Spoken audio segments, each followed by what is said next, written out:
All right, let's dive into some Slavic witchcraft today. Sounds good. We're looking at Natasha Helvin's book, Slavic Witchcraft. Okay. And, it's about Eastern Slavic cultures. Right. Russia, Ukraine, Belarus, Yeah. really focusing on those magical practices and the beliefs from those areas. Mm. And it's so interesting because right away you see this blend of ancient paganism with Orthodox Christianity. Right off the bat. And that's what I think is so cool about this book. Absolutely. We're going to be talking about all sorts of things like spells, sorcerers, Yeah. rituals around, major life events like marriage and, Mm-hmm. even death. Oh, So yeah. get ready to uncover some hidden magic. This book is really captivating because it shows how paganism and Christianity kind of, Yeah, intertwined over time. like almost emerging Yeah, exactly. rather than one replacing the other. I Right. think that's really cool. So Slavic magic, it draws its power from nature. Okay. The forests, the rivers, even like the cycles of the seasons. All of that holds this sacred significance. Interesting. And you can see this reverence for nature throughout the whole book, even when you're looking at practices that have been influenced by Christianity. So it's not like Christianity just came in and was like, nope, all gone. No. It's more like they absorbed. Exactly. Okay. Like with the icons and jewelry you see a lot of the time, Yeah. which is very much a Christian practice, but... But it reminds me of like those ancient pagan practices of giving gifts to idols. Exactly. Yeah. That's a perfect example of how the pagan traditions weren't just erased, Right. They adapted and they kind of absorbed into the new religion. Right. And the book has tons of examples of this. Cool. From how the saints are depicted kind of resembling older deities Okay. to the timing of Christian holidays coinciding with like the ancient pagan festivals, Oh, wow. like Kupala Night, Yeah. which is now celebrated as John the Baptist's Day. It's like these ancient traditions had this. They refused to be silenced. They found a way to kind of weave themselves into the fabric of this new religion. Yeah. And it makes you wonder how many other traditions around the world have undergone similar transformations. Definitely. Okay. I'm ready to get into the spells. Okay. The book goes into like the mechanics of them. Yeah. Like it's not just random incantations. There's Yeah. a structure and a logic to it. At their core, spells harness energy through words. Okay. It's very specific rhythm and intention. Interesting. And they're channeling power to influence events, to bring about change. Yeah. And these spells cover pretty much everything you could want. Mm. Love, wealth, protection, Yeah. even curses, So it's like this hidden world of folk magic. pretty much. And what really stood out to me was how important the four elements are. Yeah. Earth, water, fire, and air, Mm-hmm. and the energies from celestial bodies. Right. It's like those are the fundamental forces at play. And that connection to nature, Yeah. it's a constant in Slavic witchcraft. It's not just about like saying the right words or anything like that. It's about aligning yourself with these powerful forces Right. and like drawing upon them. Drawing upon that energy. Yeah. Okay, so some of these spells, They're pretty wild. yeah, some of them are wild. Like that one to attract love where you use an apple, Oh, yeah. you eat half and you leave the other half at a crossroads. At a crossroads. Yeah, and there's another one where you steal luck from a rich man's shirt Okay. and you burn it at the edge of the forest. It seems like crossroads are pretty important Yeah, in Slavic magic. they are. Why is that? Well, think about it. Okay. Crossroads are like Yeah. places of decision, Okay. transition, potential, uncertainty. Yeah. Paths diverge, you make choices. Interesting. And in a lot of cultures, they symbolize a connection to the spirit world, Oh, wow. a place where the veil between worlds is thin. That makes sense. So yeah, they're pretty important in Slavic magic. So we have these spells and rituals. Yeah. But what about the sorcerers? Just sorcerers. Yeah, the people who are practicing all this. Right. How did people identify them back then? Well, there were some pretty interesting beliefs. Okay. Some people believed that they were born with certain physical traits. Yeah. Like a tail. Like a tail? Or 2 rows of teeth. Oh, my gosh. Imagine trying to blend in with Like that the- going on. Right. Yeah. But it really shows how much they believed in magic, though. Right. That it was just like an everyday thing Yeah. to think that people could be born with a tail. Mm-hmm. The book also mentions like the pact with the devil at the crossroads. Right. The classic. Yeah. Yeah. And there were even beliefs that you could spot them during church, Oh, yeah. like by how they reacted to the holy water or something. Unusual behavior. That's so interesting. Not all sorcerers were like feared or perceived as negative, though. Okay. It wasn't always about dark magic. Yeah. They kind of walked this line between white and black magic. Right. Using their powers for both good and bad, Yeah. it all depended. It's about the choices people make. Exactly. Yeah. How they use their power and knowledge. And we should talk about the author a little bit. Oh, yeah. Natasha Helvin. She's the real deal. Yeah, she's a 5th-generation hereditary witch. Oh. So It adds a whole other level to the book. yeah, it does. Like you said, lived experience passed down through generations. Exactly. It's not just research. It's like... It's like having a direct line Exact. to the source. Mm-hmm. Okay, let's talk about life and death and the spirit world. Right. You know, we're born, we live, and then, What happened? yeah, we just vanish. Not according to Slavic beliefs. Oh. And what's so interesting is you see this fusion Okay. of the pagan and Christian traditions we were talking about. So it's not like a clean break No, not at all. between the two. Numbers have this deep significance. Like what? Like 3 days, 9 days, Yeah. 40 days after death. Oh. They mark these key stages in the soul's journey, Oh, wow. in the afterlife. So even the burial practices themselves Yeah. show this blend, Mm-hmm. like leaving offerings Right. for the deceased. Which is rooted in ancient beliefs, but it's Mhm. still common in so many cultures today. Exactly. Even ones influenced by Christianity. And the book talks about the ritual washing of the body Yeah. and like the water. The disposal of the water is very specific. Yeah, that's like there's a deeper meaning there. Definitely. Yeah, it's not just about the practical stuff. And even the symbolism of the grave itself. Right. It's not just a hole in the ground. No. It's seen as like a house. A house, their final dwelling place. Yeah, It's very comforting. it is. It's like a way to honor the dead, acknowledge that they continue to exist in another realm, Mm-hmm. and these practices offer comfort to the living Yeah. as they cope with loss. Yeah. But there's another aspect of these death rituals Okay. that I think we need to talk about. Cemetery sorcery. Whoa. It's like stepping into a horror movie. I'm ready. Are you ready for the spooky stuff? Yeah. Okay, so cemetery sorcery is basically working with the energies of the dead. Okay. It can be really dangerous Okay. if you don't understand the rituals or you approach it with disrespect. Right. So sorcerers don't just go into any graveyard. Oh, really? No, they choose active graves. Active. Yeah. What makes it active? They believe that these graves hold a potent Oh, God. spiritual energy. So it's about the energy of the deceased, Exactly. not just the physical location. And the offerings play a role too. Okay. But we're not talking about flowers Right. or, condolences. Like what? This could be silver coins, tobacco, Wow. spirits, even blood sacrifices. Oh, my God. It's about appeasing the dead. Right. Gaining their favor. Exactly. Oh. And remember those crossroads? Yeah. Cemetery crossroads are like Yeah. especially potent. So it's like where the energies of the living and the dead Converge. converge. Yeah. Wow. This is intense. And the book mentions some specific spells Okay. that really highlight this. Yeah. There's one for altering fate. Okay. You leave an offering at a fresh grave. Wow. And then there's another for breaking up a couple, where you bury their photo at a crossroads. That's a lot of power.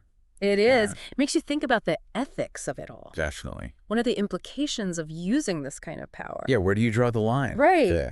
Between asking for help from the spirit world Mm-hmm. and manipulating it. For your own gain. Exactly. Okay. Let's move on to the more practical advice. Okay. Because the book has some of that too. It does. Like warnings for everyday life. It brings those ancient beliefs into the modern world. Yeah. And you start to see how they might still resonate. Okay. Give me some. Okay, be wary of secondhand cars Okay. because they might carry the energy of their previous owner. Oh, wow. That's interesting. Makes you think twice about that great deal. I know, right? Okay, how about this one? Okay. If you dream about harming someone, it means they pose a threat to you, Whoa. not the other way around. Really? Yeah. So it's like a warning. It makes you wonder what messages your subconscious is trying to send. Yeah. All right, and the last one Okay. is never make promises to a dying person Okay. unless you can keep them. Oh, wow. The consequences of breaking a promise like that could be really bad. It speaks volumes about the weight of words. Yeah. Especially in those moments. Between life and death. Yeah. It highlights the respect and care that the Slavic traditions approach those transitions with. We've covered so much. It has. It's amazing how much information is in this book. It's just the tip of the iceberg, really. Yeah. Makes you wonder what other hidden knowledge is out there. Okay, I want to leave you with a question to ponder. Okay. If you could ask a Slavic sorcerer one question, what would it be? Good question. Think about it. Yeah. We're going to delve even deeper into this world in part 2. Sounds good. Welcome back to our deep dive into Slavic witchcraft. Yeah. I hope you've had some time to think about that question. What would you ask a Slavic sorcerer? Oh, yeah, I'm sure some fascinating questions are out there. We've talked about like the historical context, Mm. the beliefs about the sorcerers and the way that death is viewed. Right. But now I want to know more about the practical side. Okay. Like what about everyday charms, Yeah. talismans? Sure. Was all about elaborate spells, or was there a more approachable side to this magic? Yeah, you're right. It wasn't all, cemetery sorcery and grand rituals and stuff. Right. Folk magic was a part of everyday life. Yeah. Remember, magic isn't seen as like supernatural or separate. Right. It's an integral part of the natural world. Yeah. It's accessible to anyone who understands it. So it's not just about, casting spells under a full moon or whatever. No. It's more about recognizing that potential for magic in everyday things. Exactly. And the book has so many examples of this. Like what? Like the apple. Oh, yeah, we talked about that. We did. With the love spells. Right. But it's also used in charms for beauty and attractiveness. It's like a magical upgrade for your fruit intake. Right. I like that. What about protection? Yeah, protection is always good. Oh, yeah, there are a lot of herbs and plants that Yeah. people use. Like what? Like St. John's wort, clover, wormwood, Okay. tansy. Uh-huh. They were all believed to ward off curses. Okay. The evil eye, people carried them around, hung them in their homes, Wow. wove them into their clothes. Like a magical first aid kit. Yeah, it's cool, right? I love that. The book also goes into house and home spells. Oh, yeah. What kinds of things were people trying to influence there? It was about creating harmony Okay. in the home, protecting it, Right. getting rid of pests. Okay, now you're speaking my language. I know, everyone hates pests. Yeah, tell me about these pest-banishing spells. Okay, so to get rid of mice, Yeah. you would sprinkle an infusion of verbena around the house, Oh, and you would say a charm while you did it. so specific. And for cockroaches, Okay. you would trap one in a jar with a mirror Okay. at the bottom, What? and you would command it to take all the other cockroaches to another home. That's amazing. Yeah, it's pretty clever. Do they have anything for peace and tranquility in the home?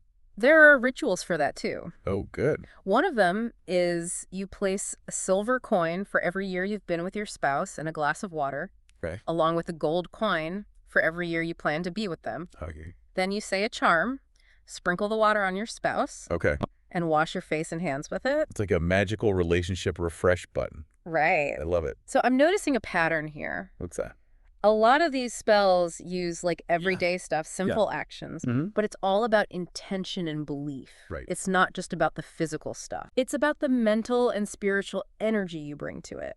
Okay, let's talk about dreams. Dreams. Yeah, the book mentions them quite a bit. Yeah. Especially prophetic dreams. Right. It seems like they were really important Yeah, they were. in Slavic cultures. But were all dreams considered prophetic? Well, all dreams were seen as like portals to the spirit world. Okay. They were sources of wisdom, guidance. But prophetic dreams were different. Yeah, they were special. There were messages from beyond, Okay. glimpses into the future. But how would you know if you were having one? Well, there were rituals and charms you could do. Like what? You could tie a knot in a thread and put it under your pillow, Really? or hide a mirror under your pillow while saying a charm. It's like you're inviting them in. Yeah, trying to. And the interpretation. That was an art. Right, because sometimes my dreams are just a mess. Yeah, they can be pretty wild. Yeah. So how do they decipher those messages? Well, it was complex. It's passed down through families. And there were symbols that had specific meanings, Okay. but it also depended on the person, their experiences. Right, so it's more nuanced Yeah, than just looking stuff up in a dream dictionary. definitely. The book says that dreaming about harming someone means they pose a threat to you. Yeah, that's a good one. It's kind of the opposite of what you'd think. It is. It's like dreams have their own language. They do. It's symbolic. And it reminds me of divination, Oh, yeah. because that relies on symbolism and interpretation as well. Right. Was it all about fortune telling, or was there more to it than that? It was about seeking guidance, understanding things, Yeah? making decisions, connecting with the spirit world. So it's like a spiritual GPS. I like that, yeah. Helping you navigate life. Yeah. And the book talks about all different methods of divination. Oh, yeah. Tons. Give me some examples. So there's one where you burn a damp stick. Okay. And you see how it burns. Okay. Like a bright flame might mean a long life. Sparks could mean you're going to get sick. Oh, no. Or bone reading. Okay. Where you put a bone in the fire. What? Yeah, usually a shoulder bone. A shoulder bone. You look at the marks and shapes that appear. Like a secret language. Yeah. Okay, we got to talk about love spells. Love spells. Everybody wants to know about those. Do they have love potions? Yeah. Magical matchmaking rituals? Love magic was huge. Okay. But it wasn't always about happy endings. Right. There were spells to attract love, to bind a lover, Okay. rekindle passion, but also to break up couples, Right. cause heartache. So the full spectrum. A full spectrum. Of love and loss. Exactly. Give me some of the love-attracting spells. All right, so one of them is you spread a black tablecloth out. Okay. You light a red candle, sprinkle salt on the flame. Wow, okay. And you say a charm. And then what? You collect the salt. Yeah. And you can either spread it in the wind, sprinkle it at your lover's door, or scatter it in a field. That's really interesting. Yeah. What about the binding spells? Oh, yeah. Those are about creating a strong connection. Yeah. Loyalty, devotion. Okay. They usually used objects that represented the couple. Like what? Hair, photos, personal stuff. Like a magical lock of hair. Right. Were there any spells for dealing with rivals? Oh, yeah. Because those love triangles can get messy. Oh, yeah. Yeah. They range from pretty harmless to downright vengeful. Okay. Give me an example. So one spell was writing the couple's names on pieces of paper. Okay. And you burn them on different candles. Wow. While you imagine them splitting up. Okay. Another one was burying a charmed aspen stake through a photo of the person that you wanted to isolate. That's intense. So yeah, it wasn't for the faint of heart.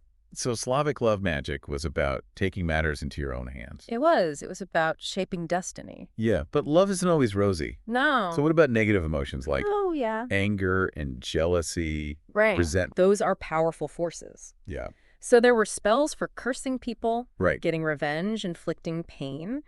But there were also rituals for getting rid of those emotions. Okay. Protecting yourself from them. It's about balance. Exactly. We all have these emotions. Yeah. Magic's about finding that balance. So it's like a double-edged sword. You could use those emotions as weapons, or you could cleanse yourself of them. Right. So there were rituals for that. Give me an example. Okay. One was you stand in a river. Okay. And you imagine the water washing away all your anger. Okay. Jealousy, resentment. Wow, that's a beautiful image. It is. Okay, money spells. Do they have any? Oh, yeah. Wealth magic was a big thing. Because who doesn't want a little extra financial abundance? Right. Right. And remember that connection with nature. Yes. Well, a lot of these spells focused on tapping into the abundance of the earth. So it wasn't just about, like, material wealth. No. It was about aligning yourself with that flow of abundance. In the natural world. Exactly. Okay, so what are some of these money-attracting spells? Okay, so one of them was you wrap a green thread around a church candle. Okay. You sleep in a new shirt that's inside out. Okay. And then you sew the underside of the shirt with the thread while you say a charm. Wow, that's so specific. I know, right? Did they have anything for, like, business success? Oh, yeah. Attracting customers, increasing profits. Oh, yeah. Getting good outcomes and deals. Like a magical power meeting. Right. So what would they do? Okay, so one spell was you would sprinkle yarrow, St. John's wort, and sage over a candle flame while you say a charm. And the charm is about your business intentions. Exactly. That's really cool. I like that one. What about spells for influencing people? Oh, yeah, those were complex. Yeah. It was about, like, shaping perceptions, swaying decisions, gaining control. But was it all about manipulation? Not always. Okay. Sometimes it was about seeking justice, influencing things to help yourself or others. So it was about using magic to kind of even the playing field. Yeah, sometimes. Or to advocate for yourself or someone else. Exactly. There were spells for winning in court. Oh, wow. Influencing a judge. Okay. Even someone who had your fate in their hands. Interesting. And these were used as like a last resort when nothing else worked. Like a magical form of advocacy? Yeah, you could say that. So what are some examples? Okay, so one of them was you grab the door handle of the place where you're submitting a petition and you say a charm. stating your intentions. Okay. Another one is you write the decision maker's full name on a piece of paper. Okay. Wrap it around a nail. Yeah. Drive it into the ground. Wow. While you picture what you want to happen. So again, it's about the action and the intention. Exactly. Slavic magic really encourages people to shape their own destiny. It does. It's not about sitting back and letting fate happen to you. No. It's about taking action, using your beliefs and intentions to influence things. Right. You're not just a passive observer. Right. You have power to shape your reality. And magic gives you the tools to do that. Exactly. Okay, as we go into the final part of this deep dive, I have another question for you to think about. Okay. Imagine you found a grimoire. A grimoire. Yeah, a book of Slavic spells and rituals. Oh, wow. What would you be drawn to? That's a good question. What desire would you want to fulfill? I'll have to think about that. Think about that, and we'll continue our exploration in just a moment. Welcome back to the final part of our deep dive into Slavic witchcraft. I'm still thinking about that grimoire. What about you? Oh, yeah, me too. So many spells to choose from. I know, right? But before we get lost in our magical daydreams, let's wrap up our exploration of Natasha Helvin's book. Okay, sounds good. We've covered so much ground spells, sorcerers, divinations, and even those practical tips for everyday life. It's been quite a journey. It really has. What do you think is like the main takeaway from all of this? What really stuck with you? I think for me, it's how the book shows that magic is like an everyday thing. Yeah. In Slavic witchcraft, it's not just about casting spells, it's a whole worldview. Right. It's like woven into the fabric of life. Exactly. It's a way of understanding your place in the world and dealing with all the, Yeah, ups and downs. yeah, all the challenges of being human. It's like a spiritual roadmap, but with a magical twist. I like that. And it doesn't shy away from the dark side of magic either. Right. It acknowledges that both light and darkness exist. Exactly. It's about understanding those forces and finding balance. Yeah, finding that balance. And this brings to mind all those warnings and prohibitions in the book. Oh, yeah. There are a lot of those. What did you make of those? I think they're more than just about avoiding bad luck. Right. Like there's a deeper meaning there. Yeah, they're like guidelines for living in harmony Okay. with the natural world, the spirit world, with each other. So it's about respecting boundaries. Exactly, and the interconnectedness of everything. Yeah, some of them are so specific, like that one about not sharing a bag with anyone. Oh, yeah, that one's interesting. Or celebrating your birthday at a party. At your own home or at someone else's home. It's like, whoa, okay. Makes you wonder where those beliefs came from. Right, like what experiences shape those traditions over time? And then all the prohibitions about death and funerals. Oh, yeah, like a whole other set of rules. For navigating that space between life and death. Because death was clearly a time when you had to be extra careful. Right, the veil between worlds was thin. Yeah, and you had to make sure the soul passed over safely. Like the one about not crossing the road in front of a funeral procession. Yeah, or stepping on the towel by the coffin. It's about showing respect and reverence. Yeah, honoring those ancient traditions and those unseen forces. And this makes me think about the crossroads again. Oh, the crossroads, they keep coming up. They do, don't they? Why were they seen as so powerful? Well, crossroads have always been important in folklore and mythology. Yeah. They're places where paths intersect, transitions. Different energies converge. So like a cosmic intersection. Yeah, you could say that. Bringing together the living and the dead, the physical and the spiritual. Exactly. And in Slavic witchcraft, they were seen as gateways to the spirit world. Like a portal. Yeah, and the veil between worlds was thin there, so it made them ideal for certain types of magic. Okay, what kinds? Like communicating with the dead, curses, spells that needed an extra boost of power. And the book says that cemetery crossroads are like the most potent. Oh, yeah. Those are like the VIP section. The VIP lounge of the spirit world. Exactly. And sorcerers would often leave offerings there. Right, to appease the spirits. Yeah, like paying a toll to enter that realm. It's amazing how diverse Slavic witchcraft is. It really is. It's not just one thing. It's a blend of ancient wisdom, folklore, personal experiences. Magic is a reflection of the culture and history it comes from. Yeah, it changes. It adapts. Exactly. And even though some of these beliefs seem like they're from the past. Yeah, they still tell us something about what it means to be human. Right. Our fascination with the unknown and that desire to control our own destiny. To shape our own lives. Yeah. It's been a fascinating journey exploring all of this. It really has. And Natasha Helvin's book has been an incredible guide. I agree. I think the biggest lesson I've learned is that magic is really about transformation. Mm. It's about understanding those unseen forces, recognizing the power of our beliefs and intentions. And remembering that we are all connected. Well said. It's been a pleasure delving into this world with you. Likewise. And to everyone listening out there, keep exploring, keep questioning, and keep looking for the magic in your everyday life. Who knows, maybe you'll find your own grimoire out there. And with that, we conclude our deep dive into the world of Slavic witchcraft.